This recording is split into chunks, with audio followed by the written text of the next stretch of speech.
نحمده ونصلي على رسول الكريم أما بعد فأعوذ بالله من الشيطان الرجيم بسم الله الرحمن الرحيم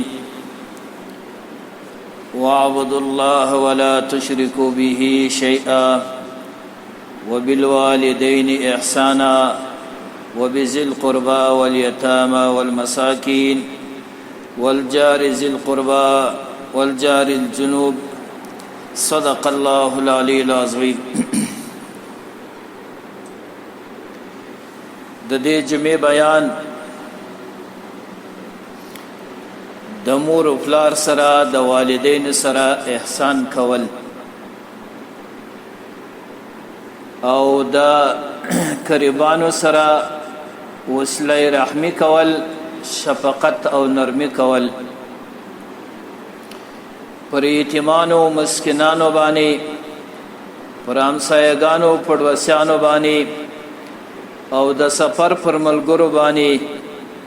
او څوک چې د الله په لار کې رواني او یا مریانو غلامانی پر هغو باندې رحم کول دا د اسلام حکم دی، دا د مسلمانی یو حصہ ده. اسلام او مسلمانی دا نه ده چې د هر چا په مزاج کې یو څه ورلل هغه یې کول، نو د فکر داسې چې دا اسلام دی او دا زما د جنت ذریعہ ده. اسلام او دین هغه څه دی چې الله پاک څه فرمایلی دی او نبی کریم علیه السلام داغه تفصیل کړی. دا ټول دین دی او په دې باندې عمل کول لازم دی او د کم کار څه چې بند کړي داغه سزان بندول دا دین دی. یو داغو د احکام صدادا چې نن زمانہ د مور او پلار سره بد سلوک دی او خاص کر د قریبانو رشتہ دارانو سره غلط معاملہ کول، غلط سلوک کول، ظلم کول، پدې کې دوه نقصان او دوه کبیره ګناوي. یو نقصان او تاوان خدا دی چې هغه الله تعالی پر تا باندې فرض کړی دی، احسانا للوالدین، چې د مور او پلار سره بشه معاملہ کوي، ښه سلوک وکړي. دا رقم د قریبانو رشتہ دارانو سره یو دا پاتیږي په ناکا ظلم کولو کې، دا فریضه نسو انجام. دویما نقصان او تاوان دا دی چې داغه سره الټا ظلم بے انصافي کول، داغو په حقوق کې تجاوز کول. لکه نن زمانہ کې د خپل قریبانو حق خوړل او هغه ته حق نه ورکول. یو داغه په پښتنو معاشره کې دا غټ ظلم روان دی چې اسلام شو خوند ور کوي، لیکن د تاوان پر ځای باندې به اسلام خوند نه کوي. یو دا دی چې په میراث کې د خپل خوند او حق نه ور کوي، دا به د رب العالمین په مخ کې بیا حساب د مثقال ذره ور کوي. دویم د مور او پلار سره ظلم کول دی، داغه حق نه ادا کول. دریم د یتیمانو سره ظلم کول دی، داغه حق خوړلی. څلورم مسکینان او فقیرانو باندې رحم نه کول دی.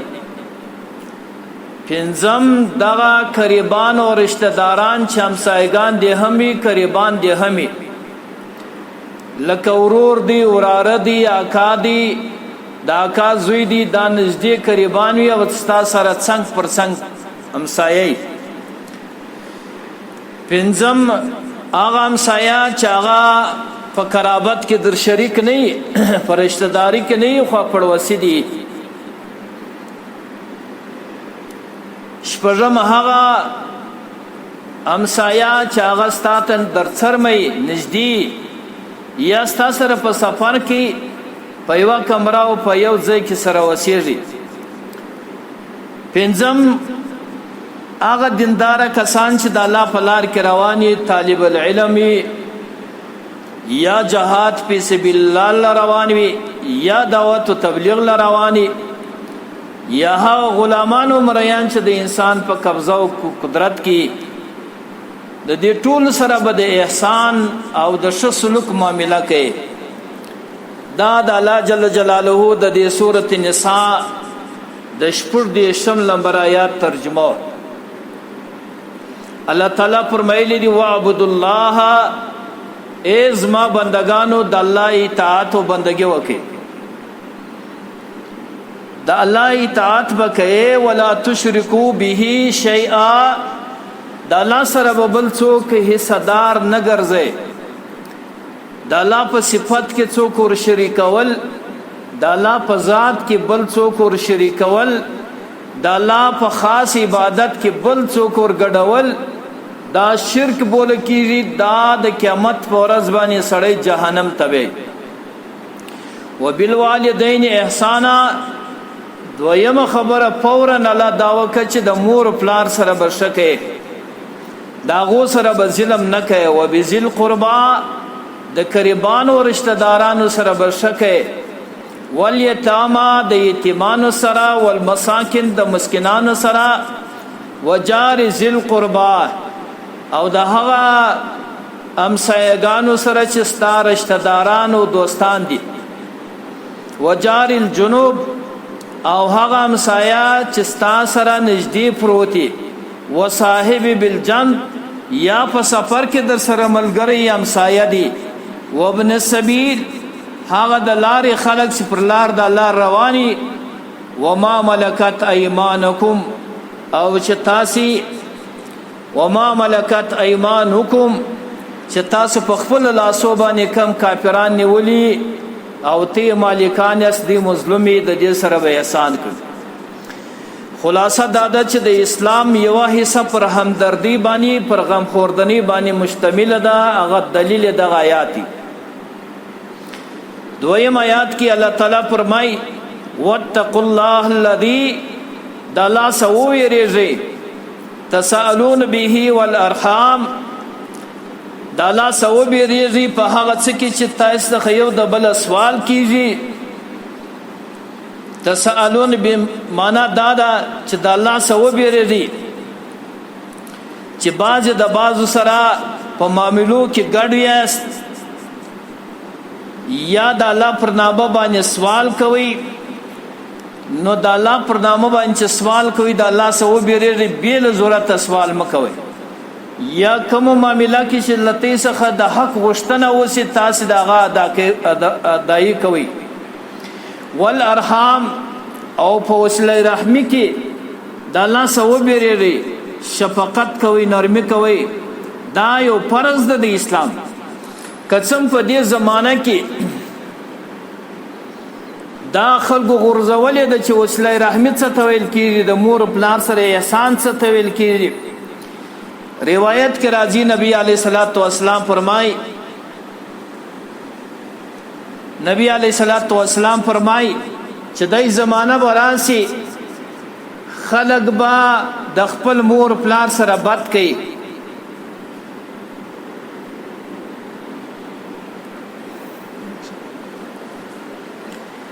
او د خپل زنان سره به داغه تابع وي، د خپل خور او د خپل مور سره به بد اخلاقی کوي. هغه به د غلام په شکل باندې، د مری په شکل باندې استعمالي. بل روایت کې راځي د قیامت علامه ده چې مور به یو مری وځي یا به منځ وځي. هر انسان تفسیر د دې حدیث دادي چې داسې اولاد به بچي مور راوړي چې هغه اولاد به پر دې خپل مور باندې داسې ظلمونه کوي، داسې امرونه ور باندې کوي چې دا مور د غلام په شکل باندې استعمالي، یا خپل داسې رشتہ دارانو باندې ظلمونه کوي. دریم نمبر آیات کې الله تعالی فرمایي والذین یصلون ما امر الله به ان یوصل.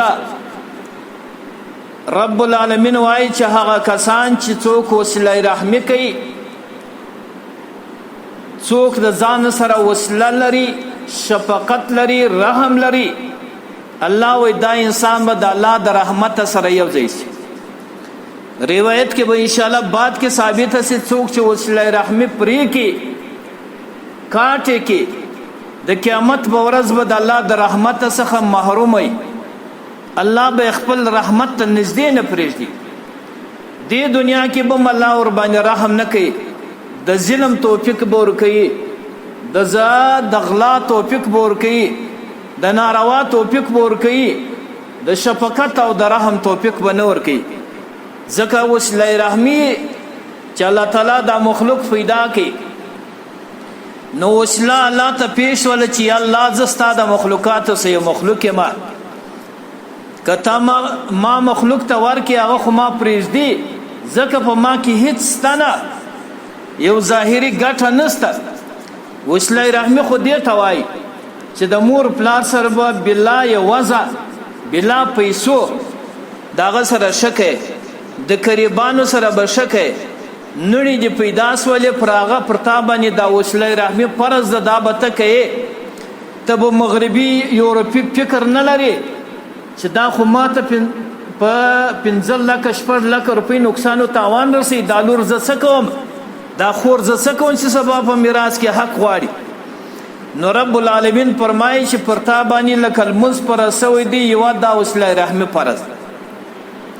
نو د دې سره به سلوک یې دغه سره به حق ور ادا کړي نو الله تعالی فرمایلی دی ک اے وسیله رحمی ته د چا سره ملګری وي هغه بزما د رحم سره ملګری هغه بزما د رحم سره کنکشنی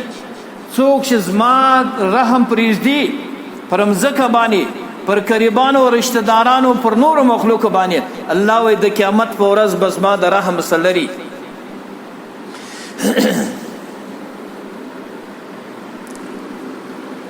نو الله تعالی فرمایي درې څلورم نمبر آیات کې ووصینا الانسان بوالديه حسنا الله وې ما انسان ته وصیت کړی دی انسان ته ما پیغام ور کړی دی وصیت مې ورته کړی دی چې دای به د خپل مور او پلار سره شکی د مور او پلار سره جواب ویل داغه خدمت نه کول داغه امر پر ځای کول نه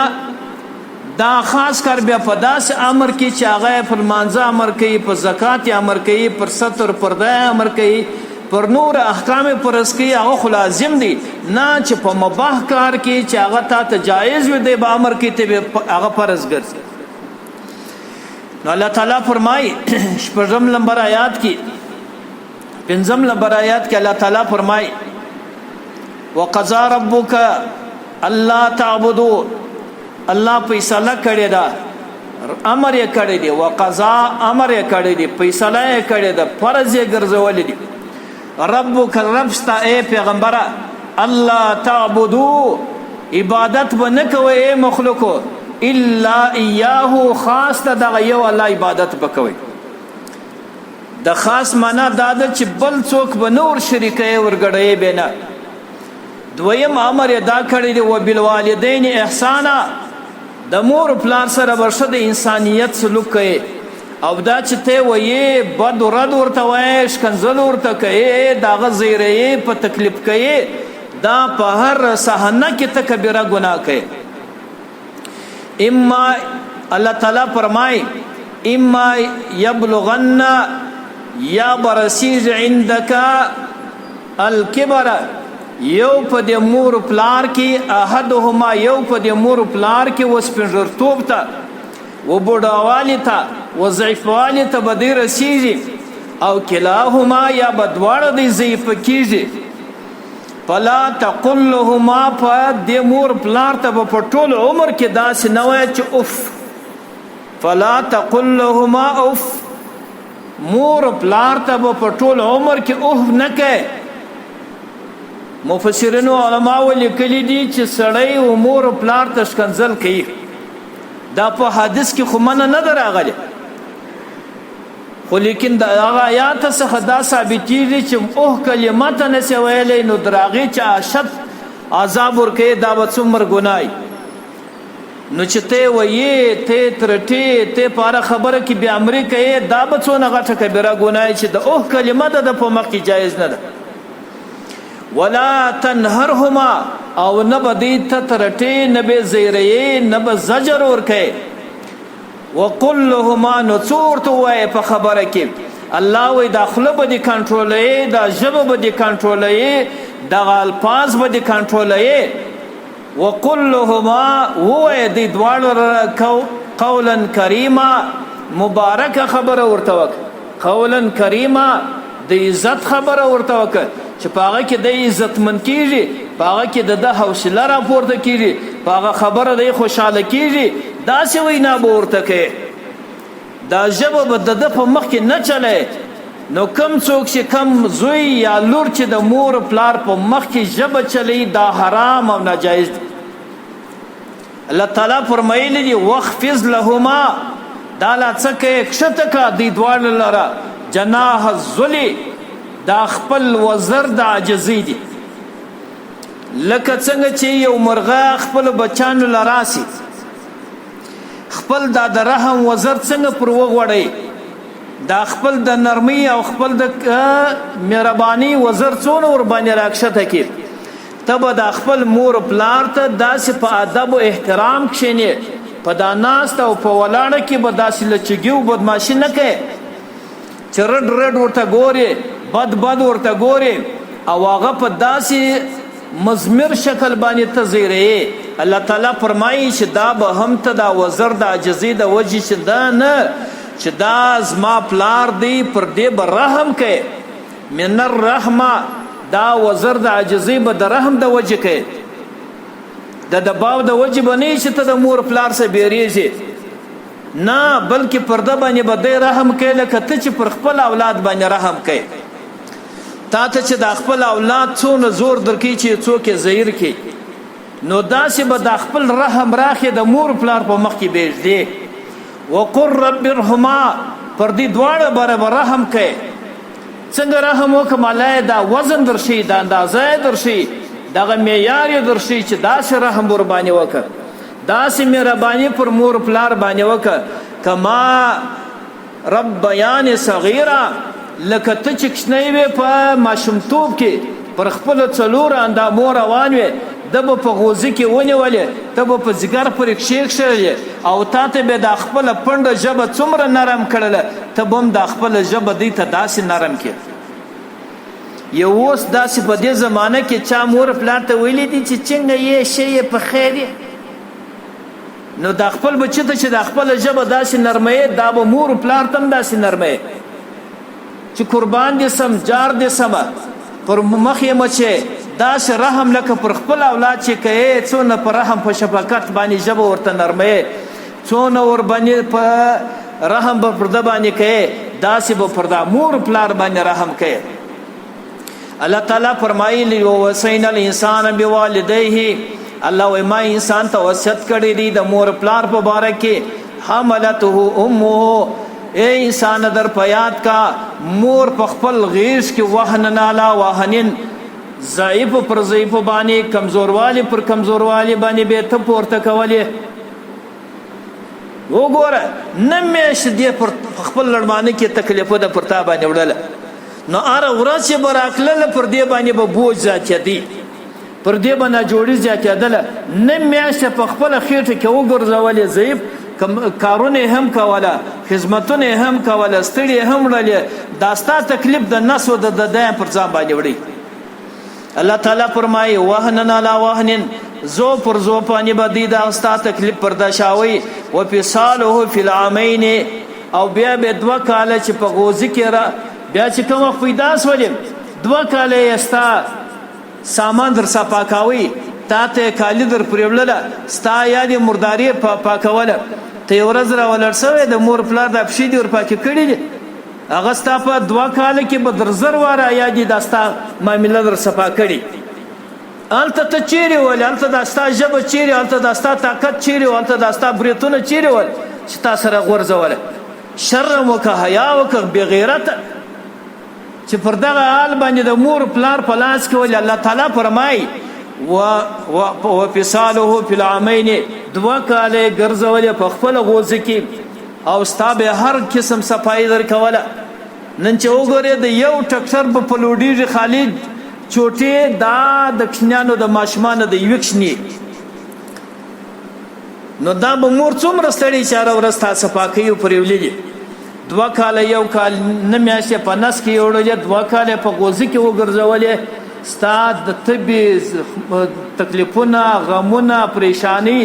د دې شي سره ټکر ول د دې شي سره وهل دا ټول ستړي در باندې تیرې سوي دا چا برداشت شوی زما دې په الله قسم چې د مور پلار د یوې ورځې خدمت د یوې ورځې د مور د شپې بغاري او چغاري او دردونه چې پر دې تیر سوي دي کې ټول عمر بچان په ګرد عمر باندې خدمت پرکې اوس زوی غاټ چې پلار ما سره څه کړی دي مور ما سره څه کړی دي او خره تا چې کوم وخت نه د یادې د خپل سامان اختیار درلودي نه د خپل ژبې اختیار درلودي په ژبه د سړی نسو پاکوالی په غوږو د سم نسو پاکوالی او په لاسو پښو د شی نسو راستلی دلته تا ته دا خدمت چا کاوی چیرې د اسمانه ملایکه راغلي وي یا په ګورنمنټ کې ته دلته داخله صفایي کوله هره ورځ دا ستا سرویس چا درکاوی نن ته دا خبره کوي و مور پلار زما سره څه کړي نبی کریم علیه الصلاۃ والسلام فرمایي چې کوم سوال وسوي چې کوم عمل اې د الله محبوبا کوم عمل الله ته ډیر قدرمن دي الصلاه علی وقتها نبی علیه السلام خپل مس په خپل وخت کې کول بیا صحابه سوال وکوي بیا دغه ورسته وای د مور پلار سره د لمانځه بعد د مور پلار سره برشکه دا عمل خدای ته ډیر قدرمن دي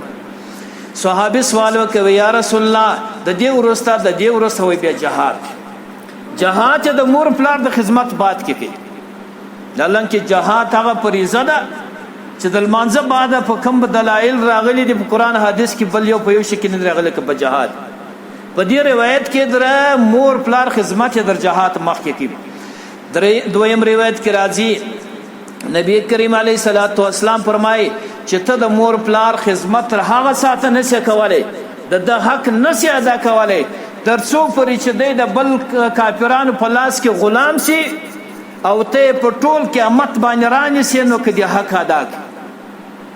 تر هغه ساعت د مور پلار خدمت ته حق نه شې ادا کولای دریم روایت کې راځي نبی کریم علیه الصلاۃ والسلام فرمایي که څوک پر الله باندې ایمان لري د قیامت په ورځ باندې ایمان لري چې میلمه ول راشي عزت وکړي د میلمه به عزت کول د الله او د الله د قیامت ورځې مخالفت دي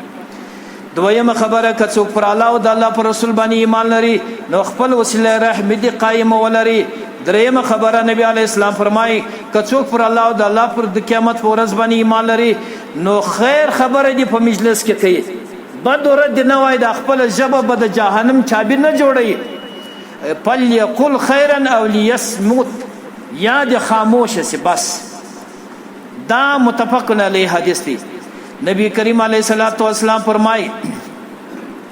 چې کوم وخت الله تعالی ټول کائنات پیدا کړي نو وسله رحمی الله پاک ته شکایت وکړي چې الله زه خو بیا اسریما په دنیا کې اثر نه لرم چې خلک ما د ځان سره یوسي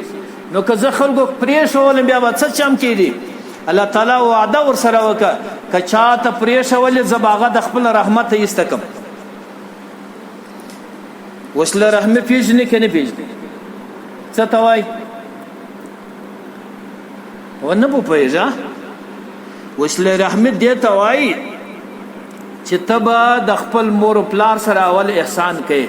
چې څه حق یې دی هغه به ور ادا کوې د خپل خور سره د خپل ورور سره د خپل وراره سره د خپل وريري سره د خپل عمه او خاله او اکا سره د دې قریبانو سره دی په بدر سره کې ته بشور سره کې دې ته وسله رحمي وای دې ته چی وای دی به تا نه واړي ته به شزغلې دی به ستا سره ظلم کوي ته به نرمي ور سره کې دې ته وسله رحمي وای دې ته چی وای دا خو بیل خبره ده چې ته د خور حق نه ورکې د لور حق نه ورکې و د دې به زما په مال کې څه کار دی نو دا زکات کوم د الله پاک پر تا فرض کړی دی دې به د الله پاک ستا په مال کې څه کار وسله رحمي الله پاک فرض کړی ځکه نبی علیه السلام په آخره زمانہ کې به خلک وسله رحمي پریږ یار با تر خپل ورور ورګرانی تر خپل مور با ماینه ور باندې ګرانی در خپل انډیوال خپل بدمعاش او لچک با خپل مور در خپل مور پلار باغ ور باندې ګران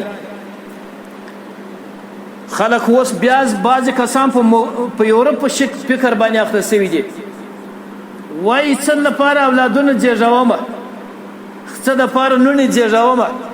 دا به زما دپاره شین تاوان نو د لمونځ څه دپاره کوي که ته وایې د لمونځ و زکات خو خدای فرض کړي و صله رحمي چا فرض کړي دا هم الله فرض کړي د الله تعالی دغه آیات ګوره واوري والذین یصلون ما امر الله به ان یوصل سورة الرعد دویم نمبر آیات سورة الرعد دویم نمبر آیات الله تعالی وایي چې هغه کسان وصله رحمي کوي زه به د خپل رحمت سره یو ځای کړم که چا وصله رحمي پرېښوله زه به د خپل رحمت ایسته کړم نو یاد ولرئ اسلام نن په داسې شانو کې پروت دی چې هغه زموږ زړه نه غواړي دا چې زموږ خپل خواهش کوو دا اسلام نه دی دا ستا خپل یو طبیعت دی دا د اسلام اصل لري خبرې دی واخر دعوانا الحمدلله